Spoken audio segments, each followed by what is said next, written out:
Hello everyone. Thank you for joining us. Welcome to another evening, another show of Mackmyra Life.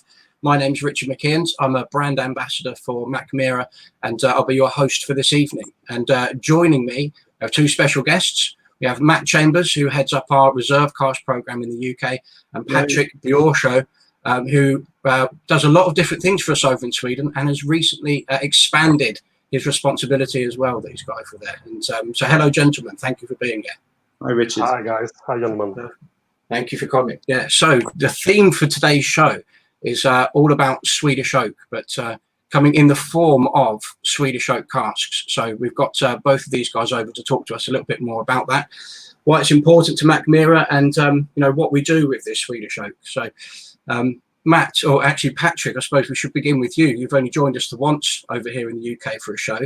I know you joined the company back in 2014, but for people that didn't get to watch a show where you joined us for the Rock and Roll Motorhead show, perhaps you could tell us a little bit about yourself, you know, how you came about to join the company and what you do for us now. Yeah, of course. I'm happy to be here to begin with. Maybe I should say that my first meeting with Mackmyra was when my father-in-law had bought the first edition, the Preludium #1, and we had to taste it during Christmas Eve 2006, I think. And then I didn't understood the greatness, I must admit. It was young and spirited, and I didn't really get the picture. But I definitely could understand that Mackmyra just had been founded, so no worries about that. But a few years later, we I think in 2009 or 10, we were in a tasting, and we had the opportunity to try the Mackmyra Reserve. So spirits from small 30-liter casks, single cask whiskey, again with my father-in-law, and I was completely overwhelmed. And I bought my first cask. Then again, together with my father-in-law and with some friends, and I was hooked. So a couple of years later, 2014, I started as an area sales manager, and have been doing tastings, like 350 tastings per year in lots of years. And then I started to run the Whisky Village up in Gävle, where we have the distillery, for some years, focusing on the experience part, the most essential part for the customers. So I've now expanded to also be head of marketing. Yeah. No, very good. That short term what I'm doing and how it came. No, I think that's good. That's good. That's interesting. And the word you used toward the end there, experience, I think is actually quite an important part of something I'd like to talk about today on the show. So we'll come back to that later and revisit it. Perfect. And Matt, hello again, Matt. So you've joined us a few times, but just in case people didn't catch the show, or you know they're new to the reserve cask program and the cask that we sell over here, if you could perhaps do the same as Patrick, please, and just tell us a little bit about how you came about and what you do. Yeah, of course. I'm the UK brand ambassador for the Mackmyra Reserve Cask program, which launched properly really in the UK about 6 months ago. So that's when I joined the company. I've always been a fan of Mackmyra, actually, right back from when I first tried it, maybe, it must be 10 years ago at least now. When I was working in a whiskey shop, I've got a decade of whiskey retail in my CV, and also as part of that, I write a pretty well-known whiskey blog called Whisky for Everyone. That keeps me busy as well. I also do things like judging, spirits competitions as well. I've done IWSC, Spirits Business, Spirit Space Side, these types of competitions as well. And I'm also a keeper of the Quake, which is one of the highest sort of accolades you can get in Scotch whisky as well. So that's for my work with blogging and the sort of social media side, and bringing Scotch whisky in particular to new sort of beginners, new consumers, and so on. So that's me in a nutshell. But obviously delighted to be now working with Mackmyra as well and helping to launch this reserve cask program in the UK.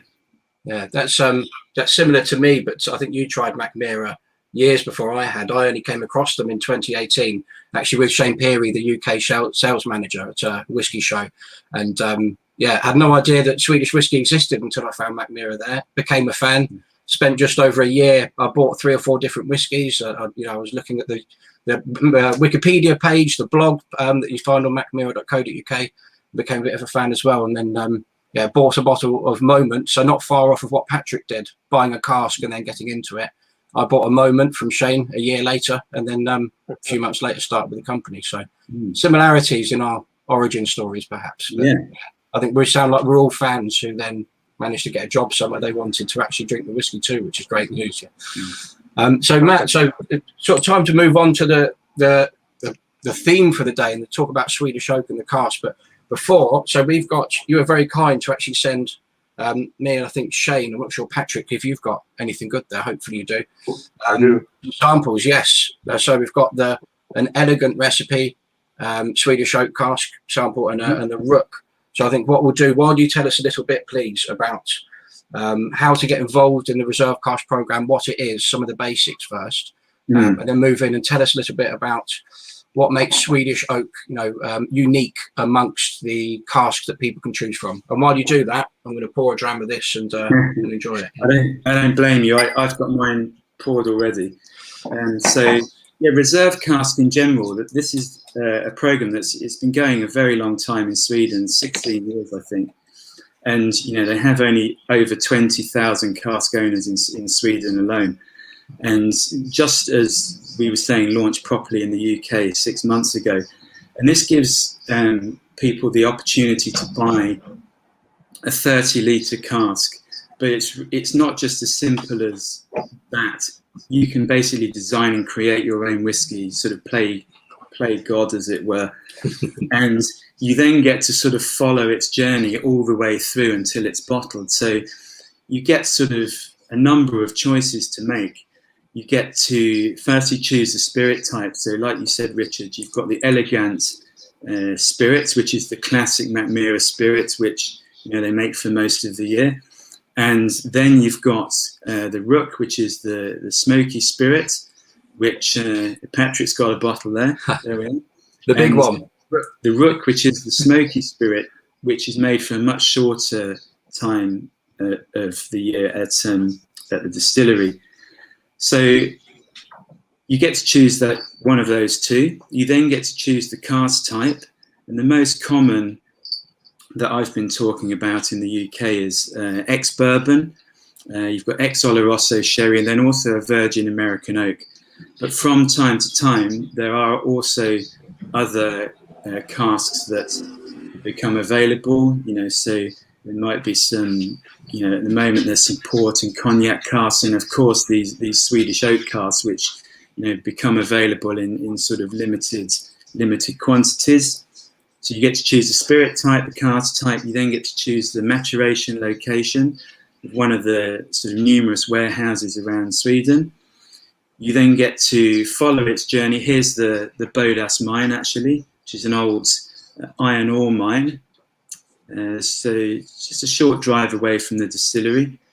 And basically the casks are kept inside there. So you then get to follow its journey. The samples are pulled sort of on or around its anniversary every year, and we will do a tasting and sampling of that, and you then get to choose when it's bottled. So and later on you get to choose, design your own label and everything like that as well. So you can really design and create your own whiskey, and the maximum time is 5 years, because 30-litre cask obviously much smaller, and it's just, the wood is very active. The ratio of whiskey to wood is sort of, very great. So it interacts very rapidly with whichever cask type you choose. So 5 years is the maximum. The real sweet spot seems to be between 4 and 5 years. And from that, you get an average of 45 to 50 bottles, very occasionally a bit lower, very occasionally a bit higher. And these are then bottled at the natural cask strength. So essentially, what you get, it could be, again, the average is 50 to 54% ABV. But again, it depends on the location, depends on the sort of climate of where your cask is. It might be a little bit less in terms of the ABV, or it might be a little bit higher. So that's the reserve cask in a nutshell. And what is particularly special about Swedish Oak is that these casks are 100% Swedish Oak.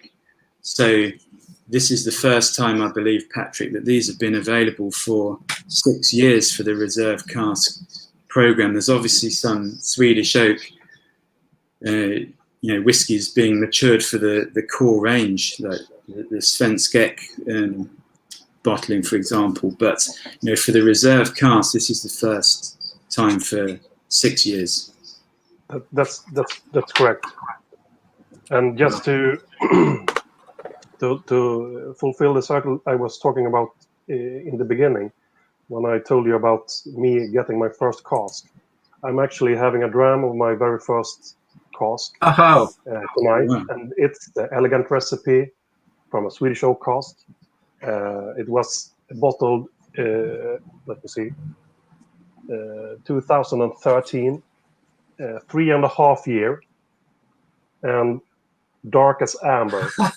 Yes, wonderful colour on it. Same to the one that we've got here. We've got elegant Swedish Oak. Or I've got in my glass now something that that Matt was kind to send, so that I had something to drink along with. Characteristic-wise of Swedish Oak, then, Matt, what does Swedish Oak offer that other casks might not, or in different ways? Well, it has a very high level compared to other types of oak, a very high level of active compounds within the wood. So this gives a sort of very powerful, vibrant, influential casks, the most powerful and vibrant that we have at Mackmyra, and gives a very sort of spicy, peppery, but also intensely sweet sort of characteristic. And this is the cask, as I said, 100% Swedish Oak, and this is a Scandinavian variety of Quercus alba, which is the Northern European oak. And what happens, as Patrick sort of alluded to, he's saying about his 3.5 year cask, because the wood is so intense, whichever spirit you put into it, it reacts very rapidly, and the wood imparts, all of these, very sort of heavy, intense characteristics. So the sweet spot for this is a little bit less than most of the other reserve casks, actually. We talked to Patrick and the guys in Sweden. They all suggest bottling between 3 and 4 years. So if you're a little bit impatient, like myself, and you don't want to wait 5 years, then this could be an option, because you essentially could wait, like 3.5 years, and your whiskey's ready, like Patrick's cask. So can be filled with the elegant or the rook as well, and then you get to choose your own location, design your own label and everything, just as it would be for any of the other reserve casks that I mentioned. No, very good. And can you tell us just briefly what the difference between elegant and rook is for a recipe? Of course. So elegant is the classic spirit, so not smoky at all. I always find it quite delicate, quite fresh, quite vibrant, and that works very well with certain types of casks, in combination. And the rook is the smoky spirit, which is made much sort of shorter period of the year. And here they use Swedish peat to dry the barley, but also juniper twigs as well, which they get, which adds something very different to the smokiness, particularly compared to say a Western Isle Scotch whiskey, something like that. It just has this quite soft, gentle, sort of sweeter edge to things, I find personally. I agree. It's much more, if people are familiar with a Scotch whiskey that has sort of Highland or Speyside peat rather than Islay or the Western Isles. It reminds me a lot more of that. Yeah, that's actually a good point. So I was going to reference them and say, you know, there's a big difference between, you know, a Highland peat compared to Islay peat, for example. And again, you know, a distinct difference between the peat that we use, and throwing that extra, you know, thousands of years of Scandinavian tradition using juniper branches to flavour food and fish. Something really, really very much Swedish about it, and yeah, very, very unique.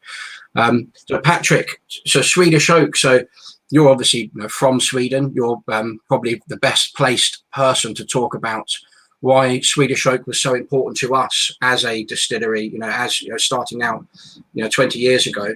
But it wasn't until 2004, I think, that we had our first Swedish Oak cask. So what does Swedish Oak mean to us? Well, to begin with, Mackmyra has never tried to create Scotch whiskey in Sweden. We're trying to make Swedish whiskey, but by the tradition of the craft and everything connected to that. And we are very eager to find a flavor that is well known as a Mackmyra flavor, to have a profile.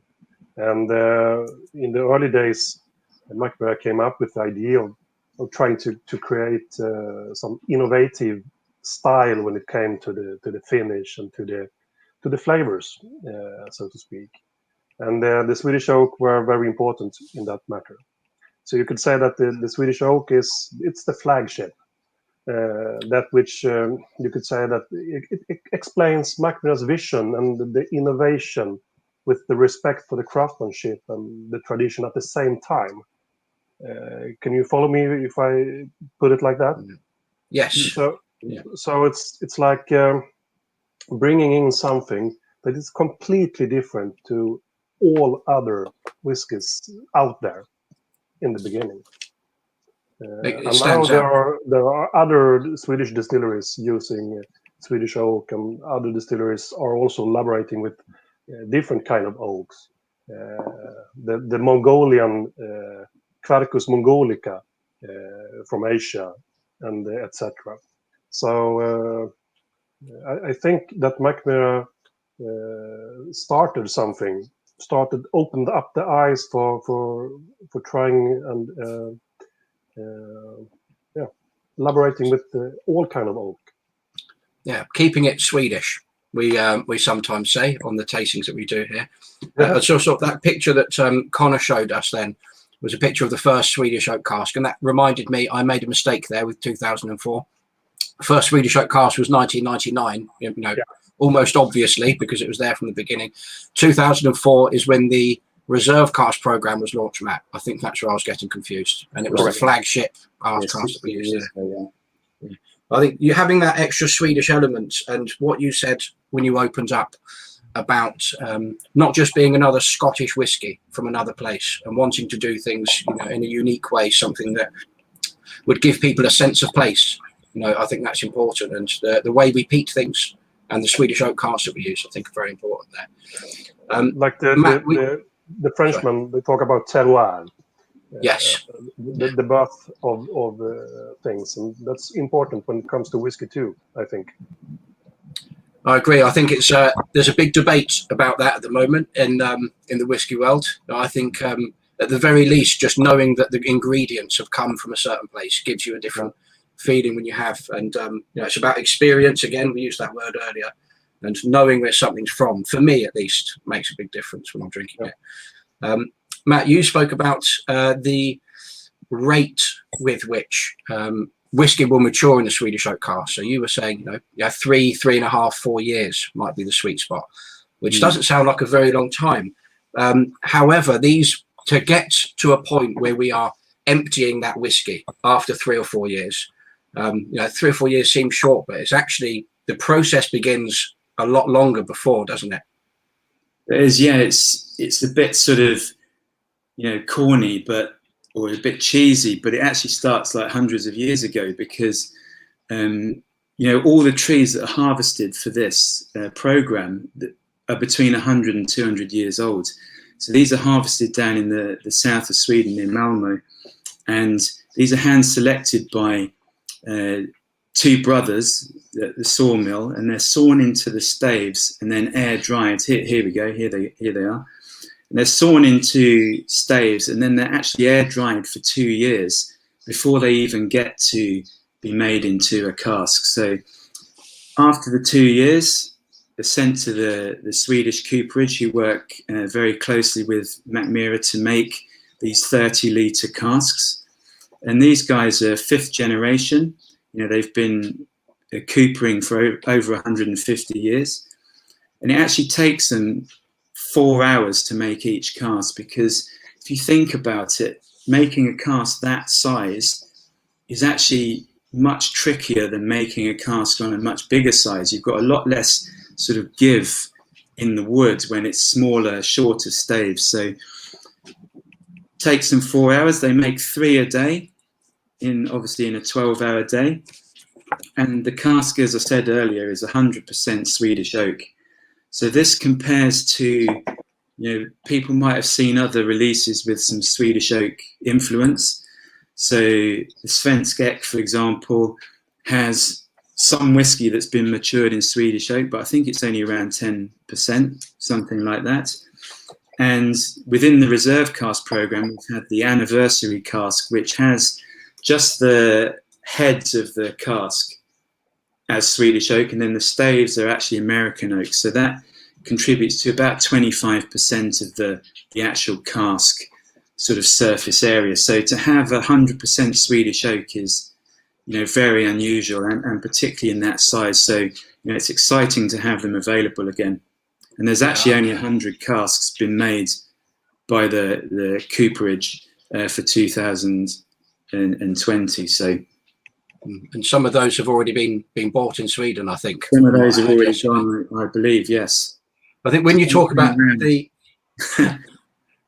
length of time it takes to make one of those 30-litre casks, only making, you know, 3 or 4 a day, you know, per person. You said that to me the other day, and I was thinking, why is it so much longer than making other 30 litres too? And the points you've made there, I think, are interesting to hear. And also something I thought of was, when we make an ex-bourbon cask at 30 litres, we've taken a 200-litre cask, chopped the ends off, and then recoopered it. So you've already got in the middle, you have that bend that is very difficult to do and to manipulate on a short piece of wood, and the time it takes to do that, I think. Well, you can see on the pictures there that the staves are straight. Yeah. The guys are working, you know, from one end. And, you know, then you see there on the picture, the staves are straight. So they then have to basically mold them with this sort of strapping and pressure, and, you know, sort of traditionally with a bit of steam, just to kind of get the cast to sort of bend into the shape that they want. So they can then put the hoops on, and they make it watertight, of course. Well, hopefully, yeah. So long, because they're dealing with, you know, and the same with if you have the Virgin American oak in the reserve cask, they're coming from America. They've had 2 years of air drying as well, and they're straight, so they have to go through the same process. Whereas obviously a bourbon or a sherry or a port, or, you know, any other type of cask that's had a liquid in it before, has already, as you said, Richard, has already got that sort of curve, so they can use that curve, and it's a little bit easier and a little bit quicker to rebuild those casks into that size. I think that extra piece of work, you know, that labour, that craftsmanship, and the fact it's being done, you know, with Swedish hands as well, I think it just adds to the romance, perhaps I might say, of the cask, and to the you know, the story behind it as well. Swedish whiskey in 100% Swedish oak, in casks that have been built by Swedes. Yeah. It doesn't get more Swedish than that, does it? No, it doesn't. It's very authentic. And I've just actually poured the rook recipe that I've had, the elegant recipe, just before we move on. I thought you were saying about the sweetness earlier. I'm getting like a sort of cacao, dark chocolate type of sweetness, and some maybe like browned caramel in terms of sweetness, but then warm spices coming through as well, really warming on the finish and the palate together. Yes. But this smoky one, this is my nose all day long. This is super punchy. This is that we've got. It's like, you know, it really brings out that sort of the smokiness, the colour. I mean, the bottle I've got here, you can see. Yeah, you can't see through it. Oh shit! There we go. There we go. There's you see almost the same colour as Patrick's one, but Patrick's shirt is the same colour as his jumper, I think. yeah. So so dark. So that's taken on the colour, and as I just checked the date, and that's 3.5 years as well. Wow. On the tag there. So you just see, and it's taken on then. Obviously, it's got that intense smokiness as well that we were talking about. It seems to, the spiciness and the sweetness seems to have accentuated the smokiness almost. Yeah, I love a young smoky dram. Yeah, the younger the better, almost. I enjoy very much an old, matured, long time sort of maturation peated whiskey. But I love young, punchy, fiery, get in your face smoke as well, and I think that's what you can get with younger ones here. And 57.8% the ABV. Yeah, when we were talking about the average ABVs, obviously that's a little bit higher than what you would normally expect from reserve casks. Well, obviously because it's a bit younger, but also just I mean, it's so punchy, that isn't it? So it's fabulous. Yeah, Again, I could just put my nose on that and have it all day, I think. Totally so the whiskey... Totally agree when it comes to choosing a young peated whiskey, which have the freshness of the peat, and like a bonfire the day after you had a camping or something. That's how I describe it on tastings. Yeah, so because I think I always... put that to the juniper branch influence in my mind anyway. Like exactly. A friend of mine tried the Spence Rook and described it to me as a campfire in the rain, and I thought that was sort of quite a poetic way of putting it. Like a wet fire, but that's so unique and interesting. So we're talking about the whiskey, and when it comes to buying a cask, whiskey is that's got to be the most important thing. It needs to be a good whiskey at the end of it.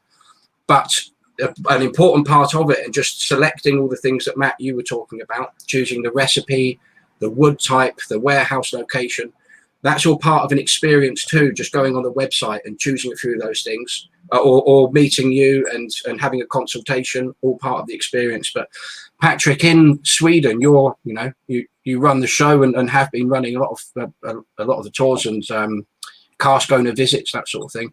What can people expect as another part of the experience? Can they actually come over to Mackmyra? Can they do anything with the cask before it's filled? Yeah, of course, and that's what it's all about. I mean, to be honest, no one needs 30 liters of whiskey. It's good to have 30 liters of super nice whiskey, but it's about so much other things. It's about choosing the recipes on the cask types, and to follow the cask during the years.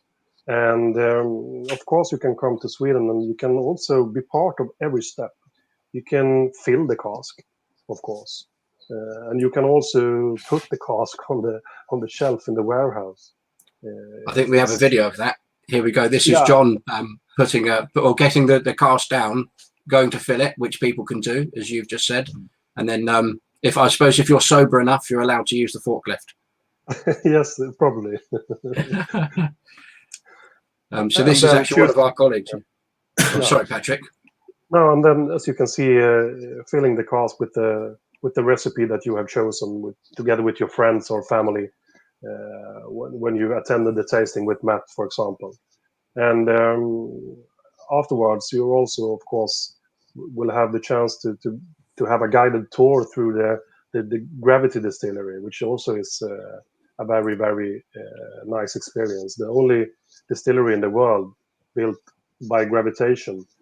So every step is less energy, and we use gravity to create the nutmeg, literally.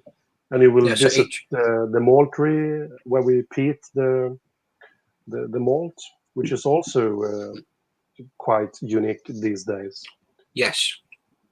And of course, you will also have the opportunity to have a really, really nice dinner in the restaurant, where we also try to to make classical Swedish dishes, but in a modern twist, and of course adding the whiskey, both pairing to the dishes, but also in the recipes.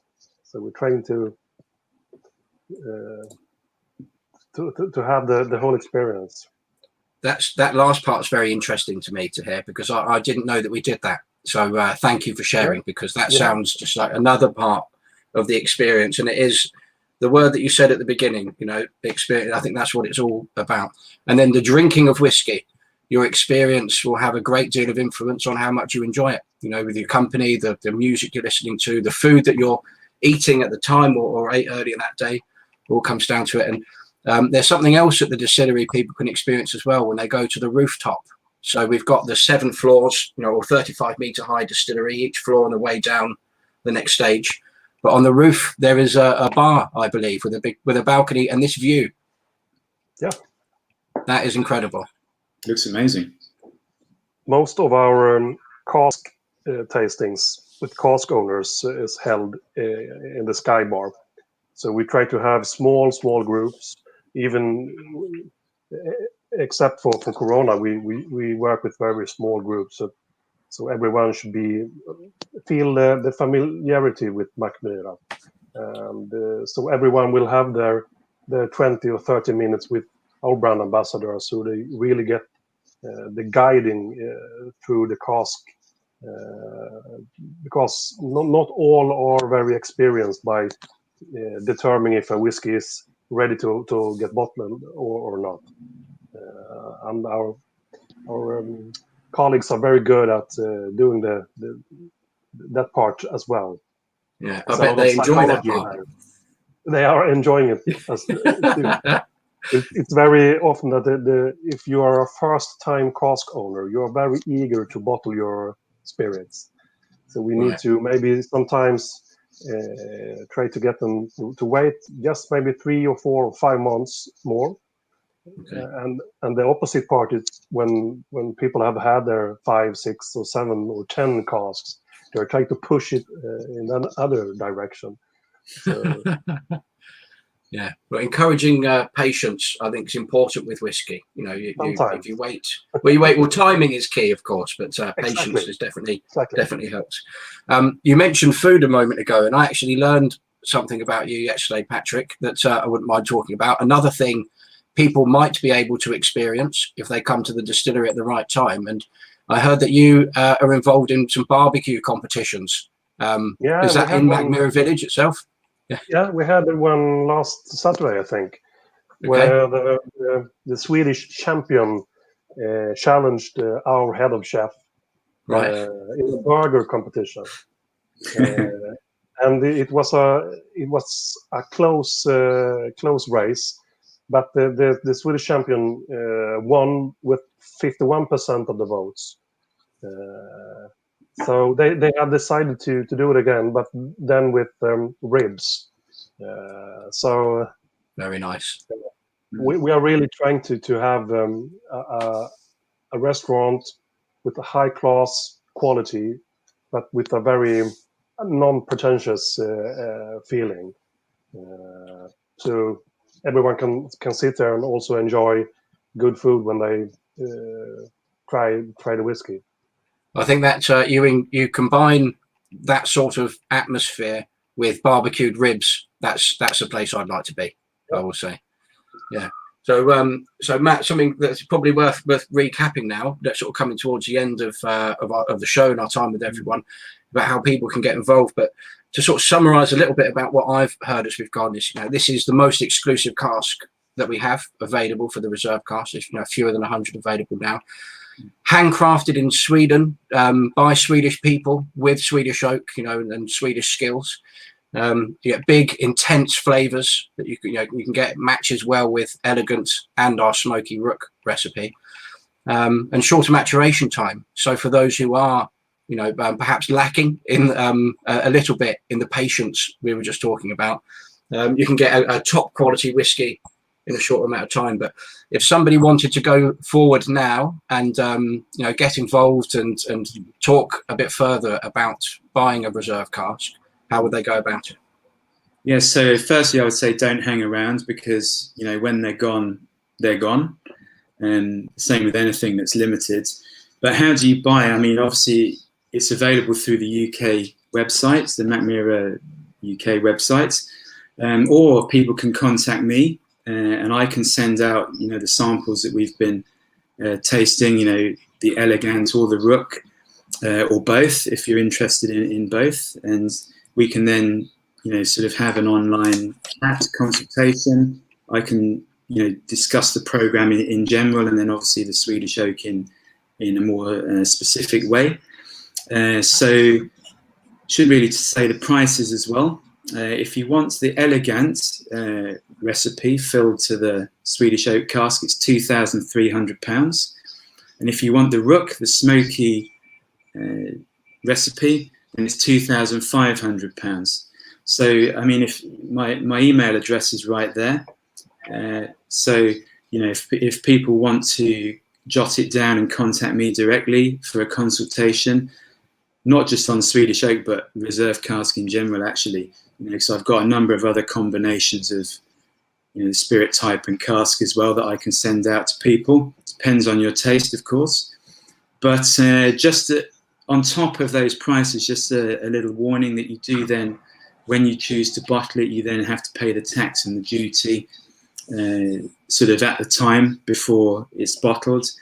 And this is calculated on the strength, the ABV, and of course the volume is in the cask. So you pay this at the end, basically because you can't predict obviously how the cask is going to go, so you don't know the ABV or the volume.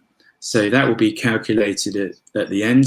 And obviously when I'm talking to people, I can give a rough idea of what that figure will be, sort of based on the averages. But as I say, you know, only 100 casks. Some have gone already in Sweden, I know it. So don't hang around. Good advice, I think. And you mentioned something about, oh, sorry, I got distracted by my nose then. So I might just... Yeah, I'd hate it if people contacted me and then, you know, they'd all sold out. You know, that would be, you know, very frustrating for everybody. So, you know, I'd rather, you know, people, if they are interested, you know, contact me for some samples and we can take it from there. Yeah, and so I've looked into cask programs before with other or other distilleries from various places, and there can be more than one payment, as we've just spoken about then, but there can be, you know, multiple. But we are just talking about two payments, aren't we? So one payment up front, which is the, you know, the several thousand that you talked about for the Swedish Oak in that case, and then a second payment, and then that's it. It's just the two. That's it. And the second payment, you pay obviously the tax, the duty, includes the labelling, the bottling, and getting your whiskies onto a pallet sent over to your house. Delivered to the door. Yeah, so you don't even have to lift a finger and move at all. Well, you have to carry 40 bottles of whiskey across your threshold, maybe, but yeah, that's the only bit of work. Perfect. So, oh, sorry. There's worse things to do than have to carry like a few cases of your own whiskey that you designed and chose yourself. So worth it. So worth it. Well, I've got a ready cask on the way with that I bought with a number of friends. So eventually those bottles will turn up, and I'll be able to join everyone in that experience. I'm looking forward to that. Patrick, that's basically us at the end of the show now. But as we've got you over here, I just wondered if you had, you know, anything you wanted to say to the Mackmyra UK family members, you know, people we have here. If you have a message or a goodbye. Yes, of course. I mean, to be a cask owner is to be part of the Mackmyra family, for real, with events and activities, both large and smaller ones. And sometimes we offer you to come lobster fishing with us in the archipelago of the west coast of Sweden, or we play a golf tournament or a paddle tournament, or just a nice cask tasting at the local pub, where you and your friends, family, or which one you have your cask together with, meet up for a few drops from your particular own cask to see if it's ready for bottling or not. And once you start doing that, you will also start to learn to know other people who are sharing the same experience with their own cask. And all of a sudden you're standing there and talking about your cask and what have you in your cask, but which recipe did you choose? And it turns out that you create new friends, and you have something to look forward to, and in the end you will also receive world-class whiskey. So I just want to say that you are all welcome to be part of this family, and we will take care of you if you come to Sweden or if you meet these guys in the UK in the best way we can. That's perfect. I put you on the spot there, Patrick, and I think that was the perfect series of responses there. Again, the experience is all part of it, the networking, the friends you can make, and some good whiskey at the end of the day as well. So, yes, most exclusive cask you can get from Mackmyra, a good experience along the way. You can get whiskey in a short amount of time with a manageable number of bottles, average 50-ish, as Matt was saying, from a 30-litre cask, and an affordable way of getting hold of some cask strength, natural cask strength, Swedish whiskey. So very good. So we've got a few things coming up to mention before we sign off. We've got a show next Wednesday, a very special show where we're joined by Joe Wadzak, famous for as a drinks and food expert. People will know him from BBC Two and various television shows. But tune in for Mackmyra Life next Wednesday, where we'll be joined by him, and we've interviewed him. Something else to mention before we go is something called the Freedom Pack, which we're going to be having in the UK for sale sometime in the next few weeks or month or so. There's these 6 whiskies that you can see here, and over in Sweden at the moment we're in a legal case fighting for freedom of speech and freedom of expression when it comes to talking about whiskey and showcasing what we have. And these 6 bottles have been released, 1 litres in size, with these awesome illustrations on the front of them that have some of the pictures that we had our hands slapped for on the front, just as something quite cool, for want of a better term, to look at. But have a look and keep your eyes peeled for these freedom packs that will be coming over now. And part of the money that we raise from selling these packs will go towards helping us in our battle for free speech over in Sweden. If you want to be... When are they out, Richard? When is that out? Well, I think it's January, but I was scared to say for sure then, so I thought I'd hedge my bets and say a few weeks or a month or so. But keep your eyes peeled, because we'll be talking about them a lot between now and their launch. So anyone that's watching now, keep your eyes peeled on our social media, listening to the shows. Join us next week, and I'm sure we'll have a bit more clarification on it then. And if you want to be a cask owner, or look at the website mackmyra.co.uk and have a look at the reserve cask, the ready cask, and gin cask as well. But fewer than 100 Swedish Oak casks around. So as Matt said, move quickly if you want to get hold of them. The Swedish are already buying them up. So let's say thank you to Matt and Patrick for joining us. Thank you very much for giving us your time. Absolute pleasure. Thank you for Camille. Thank you. Camille and Shane who've helped us in the comments for this evening. Thanks very much. And Connor, pulling all the strings and in the back end of the show, as we called it, getting the photos timed perfectly. Thanks you once again. And thanks everybody for watching. Mackmyra.co.uk.